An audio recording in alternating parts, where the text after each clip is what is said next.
जय श्री कृष्णा। श्रीमद् भागवत कथा महापुराण दशम स्कंद।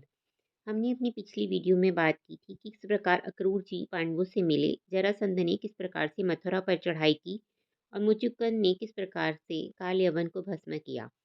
अब हम इस अध्याय में रुक्मणी हरण के बारे में बात करेंगे। श्री शुकदेव जी बोले, हे राजन, राजा मुचुकुंद को दर्शन देकर श्री मुरली मनोहर आगे चले। उसी समय जरासंध भी अपनी सेना लेकर वहां आ पहुंचा। तब श्री श्याम सुंदर उसकी भी इच्छा को पूर्ण करने के लिए बलराम जी सहित युद्ध भूमि से भागने लगे। उस समय जरासंध के मंत्री ने कहा, हे राजन, वह देखिए, दोनों भाई रामकृष्ण आपके भय से भयभीत हो नंगे पांव भागे जा रहे हैं। जब जरासंध ने उन्हें भागते हुए देखा तो उनका पीछा करता हुआ दौड़ा और इस प्रकार कहने लगा, अरे तुम डरकर क्यों भागे जा रहे हो? आज तुम्हारी मृत्यु निकट आ पहुंची है। हे परीक्षित, इस प्रकार श्री कृष्ण तथा बलराम जी युद्ध से भागे तथा जरासंध के हृदय का पिछला सब शोक दूर हो गया और वे अत्यंत प्रसन्न हुआ। जब दोनों भाई भागते भागते परवर्षण नामक पर्वत पर चढ़ गए तो जरासंध ने अपने सैनिकों को आदेश दिया कि तुम इस पर्वत को जलाकर भस्म कर दो। यह सुनकर उसके सब सैनिकों ने उस पर्वत को घेर लिया तथा लकड़ी, तेल आदि एकत्रित कर उस पर्वत के चारों ओर से ढककर अग्नि लगा दी। जब अग्नि की लपटें पर्वत की चोटी तक पहुंचने लगी तब दोनों भाई वहां से ऐसे मार्ग से निकले कि किसी ने उन्हें जाते हुए नहीं देखा। दोनों भाइयों के चले जाने पर वह अग्नि स्वयं ही बुझ गई। उस समय जरासंध श्री कृष्ण बलराम जी को अग्नि में भस्म हुआ जानकर अपनी सेना को लेकर मथुरा आ पहुंचा तथा वहां के राज्य पर अपना अधिकार कर चारों ओर ढिंडोरा पिटवा दिया। उधर श्री कृष्ण द्वारिका में और इधर जरासंध भी अपने देश को लौट गया। हे परीक्षित, जब श्री कृष्ण द्वारिका में पहुंच गए तो सब लोगों को बड़ा आनंद हुआ। कुछ समय व्यतीत होने पर राजा रेवत ने अपनी पुत्री का विवाह बलराम जी के साथ कर दिया। तत्पश्चात श्री कृष्णचंद्र जी राजा भीष्मक की कन्या रुक्मणी को उसकी सगाई शिशुपाल के साथ हो गई थी, हरण करके ले आए और उसके साथ अपना विवाह कर लिया। राजा परीक्षित ने पूछा, हे महाराज, श्री कृष्ण रुक्मणी को किस तरह जीत कर लाए, वह कथा सुनाने की कृपा करे। सुखदेव जी बोले, हे परीक्षित, विदर्भ देश का राजा भीष्म कुंडिनपुर में अपनी प्रजा का पालन करता था। उसके रुक्माग्रज आदि 5 पुत्र थे। जब उसके घर परम सुंदरी रुक्मिणी नामक कन्या ने जन्म लिया तो राजा ने ज्योतिषियों को बुलाकर उनका लग्न फल पूछा। उस समय ज्योतिषियों ने कहा कि हे राजन, यह कन्या बड़ी भाग्यशालिनी है, इसका विवाह पर ब्रह्म परमेश्वर के साथ होगा। यह सुनकर राजा को अति प्रसन्नता हुई। जब वह सयानी हुई तो एक दिन नारद जी कुंडिनपुर में गए। उन्होंने रुक्मिणी का हाथ देखकर यह कहा कि तेरा विवाह श्री कृष्णचंद्र जी के साथ होगा। तदुपरांत नारद जी ने द्वारिकापुरी में जाकर श्री मुरली मनोहर से इस प्रकार कहा कि हे भगवान, राजा भीष्मक की पुत्री रुक्मिणी लक्ष्मी के समान सुंदर तथा सर्वगुण संपन्न है, अतः वह आपके विवाह योग्य है। इस प्रकार श्री श्याम सुंदर के हृदय में भी रुक्मिणी के प्रति प्रेम उत्पन्न हो गया। उन्हीं दिनों कुछ याचकों ने भी कुंडिनपुर में जाकर श्री कृष्ण चरित्र का गान किया। उन याचकों की चर्चा तथा जब भीष्मक के पास पहुंची तो उन्होंने याचकों को राजमंदिर में बुलवाकर उनके पास जाकर श्री कृष्ण का चरित्र सुना। अपनी अटारी पर बैठी रुक्मिणी ने भी वह सुना। तब उसके हृदय में भी श्री कृष्ण जी के प्रति प्रेम उत्पन्न हो गया। ये परीक्षित, याचकों के मुख से श्री कृष्णचंद्र जी का यशोगान सुनकर रुक्मिणी श्री कृष्ण के ध्यान में ऐसी डूब गई कि वह दिन रात उन्हीं का स्मरण किया करती थी और श्री पार्वती जी का पूजन करके वह वर मांगती थी कि श्याम सुंदर मेरे पति हों। रुक्मिणी ने यह प्रण किया कि मैं श्री मनमोहन के अतिरिक्त किसी अन्य को अपना पति नहीं बनाऊंगी। रुक्मिणी के माता पिता भी इस निर्णय से अत्यंत संतुष्ट थे। जब कभी रुक्मिणी श्री कृष्ण जी के विरह में उदास होती थी उस समय उसकी सखियां श्री कृष्ण चंद्र जी की चर्चा करके उसे प्रसन्न कर लिया करती थी। अस्तु एक दिन जब रुक्मिणी अपनी सखियों के साथ राजा भीष्मक के निकट पहुंची तो राजा ने उसे देखकर विचार किया कि अब मुझे रुक्मिणी का विवाह शीघ्र कर देना चाहिए। सोचकर राजा ने अपने 5 पुत्रों तथा मंत्री को सभा में बिठाकर यह कहा कि अब रुक्मिणी का विवाह कर देना चाहिए। रुक्मिणी विवाह के योग्य हो गई है, अतः तुम लोग कोई श्रेष्ठ तथा योग्य वर बताओ। तब सभासदों ने अनेक राजकुमारों के नाम बताए परंतु वे राजा को पसंद नहीं आए। उस समय राजा ने बड़े बेटी रुक्माग्रज से यह कहा कि हे पिता, चंदेरी का राजा शिशुपाल अत्यंत बलवान तथा कुलीन है, आप रुक्मिणी का विवाह उसके साथ करें। तब रुक्मेश नामक छोटे बेटे ने इस तरह कहा, हे पिता, आप रुक्मिणी का विवाह श्री कृष्ण चंद्र जी के साथ करिए। यह सुनकर राजा भीष्मक अत्यंत प्रसन्न हुए और यह कहा कि निश्चय ही यदि वंशियों में राजा शूरसेन अत्यंत प्रतापी हैं तथा उनके पुत्र वसुदेव भी ऐसे ही धर्मात्मा हैं कि उनके यहाँ श्री नारायण जी ने कृष्ण नाम से अवतार लिया है। उन श्री कृष्णचंद्र जी ने कंस आदि अधर्मियों को मारकर सब यदुवंशियों और प्रजा को आनंद पहुंचाया है। उनके साथ रुक्मिणी का विवाह करने से प्रतिष्ठा बढ़ेगी। भीष्म के ऐसे वचन सुनकर तीनों छोटे पुत्र और सभासदों ने प्रसन्न होकर कहा, हे महाराज, आपका विचार अत्यंत श्रेष्ठ है। उस समय रुक्माग्रज ने झुंझलाकर कहा कि हे सभासदों, तुम सब गंवार हो जो ऐसी बातें कह रहे हो। हे पिता, उस गंवार गवाले की जाति पांति का कोई ठिकाना नहीं है। कोई उसे वसुदेव का पुत्र कहता है तो कोई नंद का बेटा बताता है। यदुवंशी भी कोई पुराने राजा नहीं है। वे अभी कुछ दिनों से बढ़ गए हैं, तो भी उनकी गणना श्रेष्ठ कुल वालों में नहीं होती। उनके घर में रुक्मिणी का विवाह करने से लोग मुझे ग्वाले का साला कहेंगे। तब मैं किसी को अपना मुंह किस प्रकार दिखलाऊंगा। अतः हे राजन, आप रुक्मिणी का विवाह शिशुपाल के साथ ही करिए। हे परीक्षित, रुक्माग्रज के ऐसे वचन सुनकर सब सदासद चुप हो गए और राजा भीष्मक भी उसे अपना बड़ा पुत्र मानकर मौन रह गए। यह देखकर रुक्माग्रज ने ज्योतिषियों से शुभ लग्न पूछकर एक ब्राह्मण के हाथ विवाह का टीका शिशुपाल को भेज दिया। शिशुपाल ने बड़े सम्मान तथा हर्षपूर्वक उस टीके को चढ़ा लिया तथा ब्राह्मण को दान दक्षिणा देकर विदा किया। ब्राह्मण ने लौटकर रुक्माग्रज से कहा कि राजा शिशुपाल बड़ी धूमधाम से बारात लेकर आ रहे हैं, इसलिए आप विवाह की तैयारियां कीजिए। राजा भीष्मक विवाह की तैयारियां करने लगे। उस समय कुंडिनपुर में घर घर यह समाचार फैल गया कि राजा भीष्मक रुक्मिणी का विवाह श्री श्याम सुंदर के साथ कर रहे हैं, परंतु रुक्माग्रज ने ऐसा नहीं होने दिया। हे परीक्षित, राज मंदिर में स्वर्ण कलश रखकर मंडप बनाया गया और स्त्रियां मंगलाचार करने लगी। राजा भीष्मक ने निमंत्रण भेजकर अपने सब इष्ट मित्रों को भी बुलवा लिया। उस समय कुछ सखियों ने रुक्मिणी से जाकर कहा, हे रुक्मिणी, तेरे भाई रुक्माग्रज ने तेरा विवाह शिशुपाल के साथ करना निश्चित किया है। यह सुनकर रुक्मिणी अपने मन में विचार करने लगी कि मैंने तो कृष्णचंद्र जी को अंतःकरण से अपना पति मान लिया है, अतः अब दूसरा पति कैसे स्वीकार करूंगी। कुछ सोच विचार के बाद रुक्मिणी ने निश्चय किया कि किसी आदमी को श्री श्याम सुंदर जी के पास भेजकर उन्हें अपने मन की अभिलाषा से परिचित कराना चाहिए। तब रुक्मिणी ने सबसे छिपाकर एक बुद्धिमान ब्राह्मण को बुलाकर एक चिट्ठी दी तथा यह कहा, विप्र कृपा मोह पे करो, बेग द्वारिका जाहूं, विनय द्वारका नाथ ते करी एति समझाहूं। हे द्विज, आप इस पत्र को लेकर शीघ्र द्वारिका चले जाएं तथा श्री त्रिलोकीनाथ जी से सारा समाचार कहकर उन्हें यहाँ लिवा लाइए। इस उपकार के लिए मैं आपकी जन्म भर ऋणी रहूंगी। यह सुनकर वह ब्राह्मण द्वारिका को चल पड़ा तथा कुछ दिनों में ही वहां जा पहुंचा। तब वह राजभवन में पहुंचकर श्री मुरली मनोहर के सामने जा खड़ा हुआ। जिस समय श्री मदन मोहन ने उसे अपने सामने देखा तो उन्होंने सिंहासन से उतर के पहले तो उन्हें दंडवत किया, फिर सम्मान पूर्वक अपने पास बिठाकर पूछा, हे महाराज, आप कहाँ से पधारे हैं। यह सुनकर उस ब्राह्मण ने रुक्मिणी की चिट्ठी देते हुए इस प्रकार कहा, हे दया सिंधु, कुंडिनभुन के राजा राजा भीष्मक की कन्या रुक्मिणी दिन रात आपका ध्यान धरती हुई अपने को आपके ही चरणों की दासी समझती है। उसका पिता उसका विवाह आपके साथ करना चाहता है, परंतु उनके बड़े भाई रुक्माग्रज ने उसकी सगाई शिशुपाल के साथ कर दी है। हे प्रभु, वह राजकुमारी मन कर्म वचन से आपके ही साथ विवाह करने का संकल्प कर चुकी है, अतः कुंडपुन चलने की कृपा कीजिए। श्री कृष्ण जी ने उस पत्र को पढ़ा। उसमें लिखा था, हे देव, मैं मन वचन कर्म से आपकी दासी हो चुकी हूँ, आपके अतिरिक्त अन्य किसी को नहीं चाहती।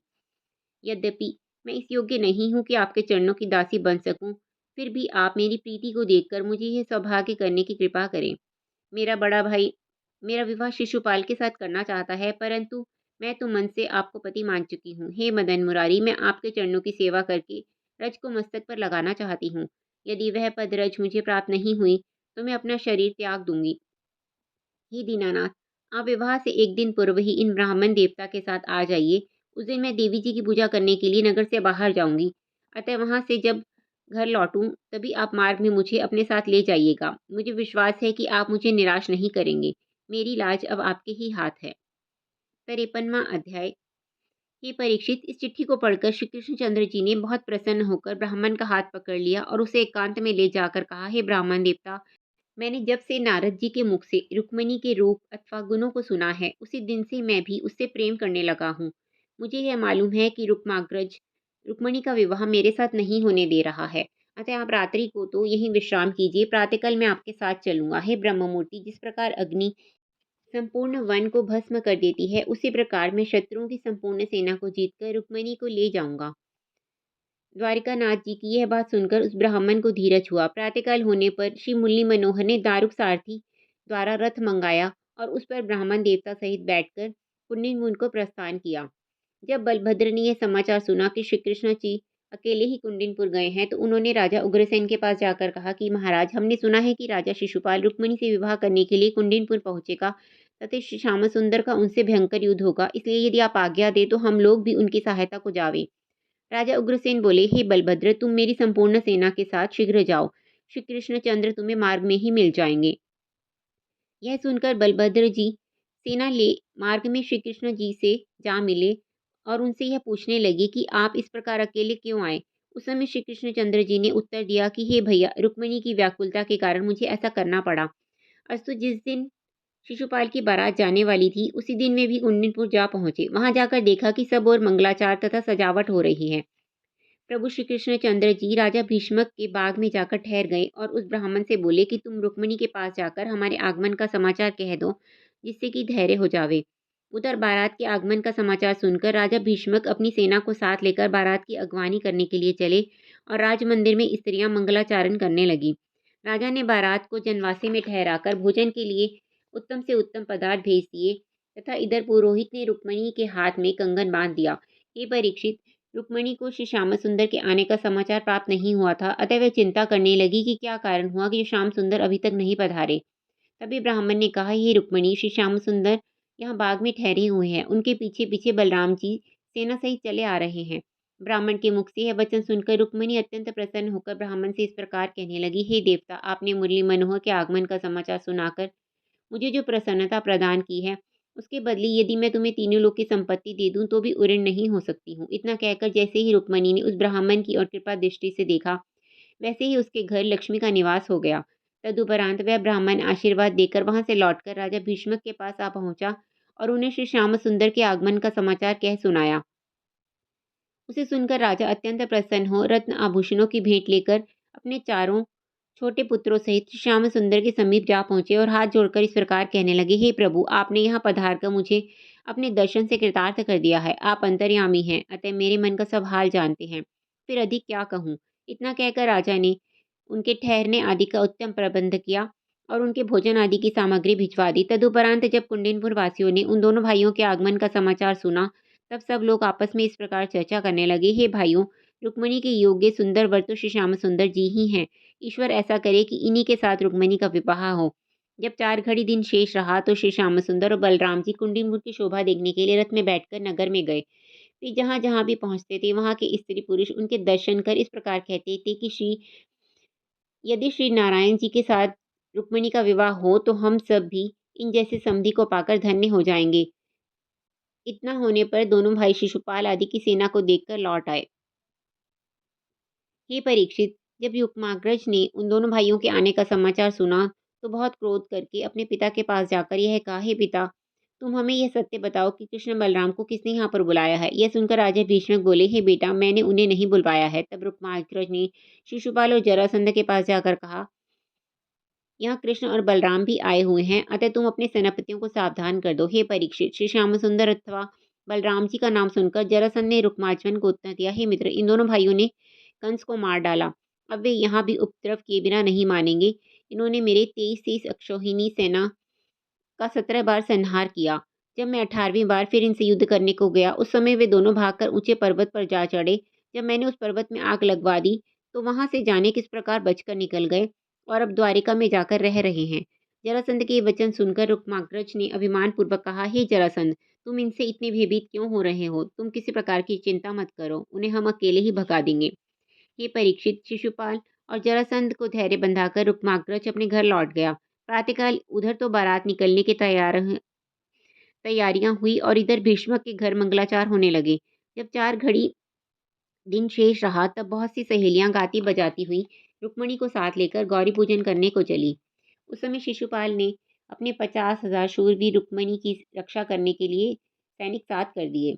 उस वक्त सहेलियों के बीच में चलती हुई रुक्मिणी ऐसे सुशोभित हो रही थी जैसे तारागणों के बीच में चंद्रमा सुशोभित होता है। उन्हें चारों ओर से घेरे हुए काले वस्त्र पहने सैनिक ऐसे लगते थे मानो काली घटा ने चांद को घेर रखा हो। मंदिर में पहुंचकर रुक्मिणी ने गौरी का विधि पूर्वक पूजन किया और हाथ जोड़कर स्तुति करने लगी। चंदन लेहूं प्रणाम, मंगलमयी माता उमा, वर दीजिए अभिराम, मोर मनोरथ पूर्ण करी। हे गौरी माता, मैंने बचपन से ही आपके सच्चे मन से सेवा की है, अतः आपका मुझे मनवांछित फल प्राप्त हो ऐसा वरदान दीजिए। इस प्रकार पूजा अर्चना करके जब मंदिर से बाहर निकली, उस समय वह श्री श्याम सुंदर से मिलने की आशा किए हाथी के समान मंद गति से राजमंदिर की ओर लौटने लगी। उसी समय आनंद कंद श्री कृष्ण जी का रथ वहां आ पहुंचा। उनके रथ की ध्वजा देखते ही सखी ने प्रसन्न होकर रुक्मिणी से इस प्रकार कहा, हे सखी, देखो श्री श्याम सुंदर आ पहुंचे हैं।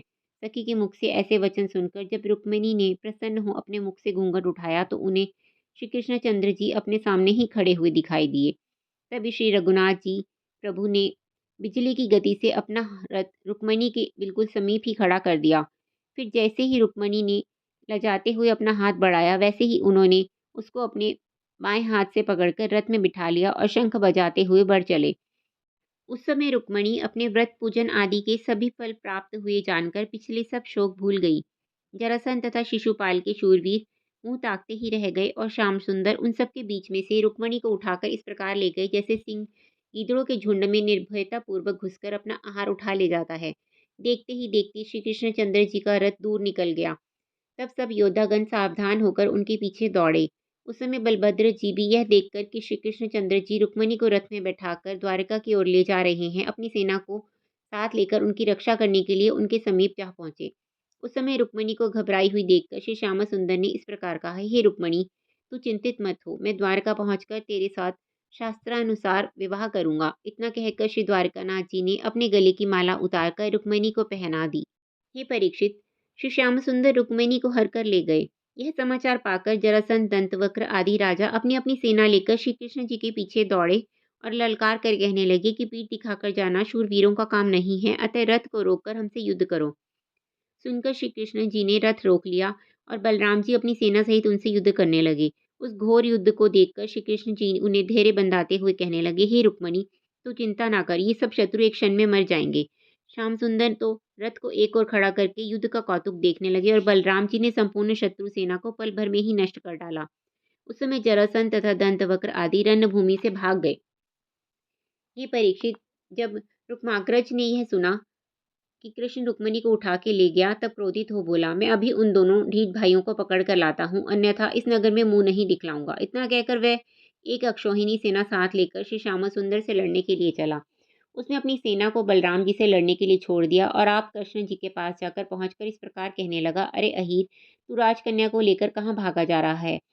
अब मुझसे जीवित बचकर जाना कठिन है। इतना कहकर रुक्माग्रज ने श्री श्यामसुंदर के ऊपर अपने बाणों की वर्षा आरंभ कर दी, परंतु श्यामसुंदर ने अपने बाणों से उसके सब बाणों को निष्फल कर दिया। तदुपरांत श्यामसुंदर ने अपने 4 बाणों से उसके रथ के चारों घोड़ों को मार डाला और एक बाण से सारथी को मूर्छित कर दिया। फिर एक बाण से उसके रथ की ध्वजा काटकर दूसरे बाण से उसके धनुष को काट गिराया।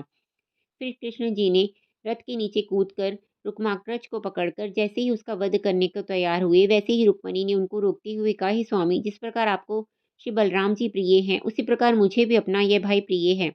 आप इसे मूर्ख जानकर इसका अपराध क्षमा कर दीजिए। यदि आप इसका वध कर डालेंगे तो मेरे पिता को बहुत दुख होगा तथा इसकी पत्नी भी अत्यंत दुखी होगी। अतः हे नाथ, आपको ऐसा करना उचित नहीं है। रुक्मिणी के ऐसे वचन सुनकर कृष्ण जी ने रुक्माग्रज को अपने रथ के पीछे बांध लिया। हे परीक्षित, इधर तो श्री कृष्ण जी ने रुक्माग्रज को और उधर बलराम जी ने उसकी सब सेना को तहस नहस कर श्री हरि के पास आ पहुंचे। जब उन्होंने रुक्माग्रज को बंधा देखा तो श्री कृष्ण जी ने कहा, हे भाई, यह ठीक नहीं है जो तुमने अपने साले को इस प्रकार बांध रखा है। अब तुम इसे शीघ्र ही छोड़ दो। बलराम जी की बात सुनकर श्याम सुंदर ने रुक्मिणी को संतोष देने के लिए यह कहा, हे राजपुत्री, तुम्हारे भाई की जो दशा हुई उसमें श्याम सुंदर का कोई दोष नहीं है। रुक्माग्रज को उसकी सेवा के अनुरूप ही फल मिला है। ऐसा जानकर तुम्हें शोक नहीं करना चाहिए। तब श्याम सुंदर ने भी अपना रथ द्वारिका की ओर बढ़ा दिया। हे परीक्षित, रुक्माग्रज लौटकर कुंडिनपुर नहीं गया और उसने कुंडिनपुर के पास ही भेचकट नामक एक अन्य नगर बसा लिया और बलराम जी द्वारिकापुरी के समीप पहुंचे तो राजा उग्रसेन और वसुदेव जी सब लोगों को साथ लेकर उनकी अगवानी करने गए तथा बहुत प्रसन्नतापूर्वक राजमंदिर में लिवा ले गए। रुक्मिणी की सुंदरता को देखकर सब स्त्रियों को अपार आनंद हुआ और घर घर मंगलाचार हुआ। वसुदेव जी ने अपने पुरोहित गर्ग मुनि को बुलाकर विवाह का मुहूर्त निकलवाया। तब गर्ग मुनि ने शास्त्रानुसार शुभ लग्न में बड़ी धूमधाम से श्री कृष्णचंद्र जी के साथ रुक्मिणी का विवाह करा दिया।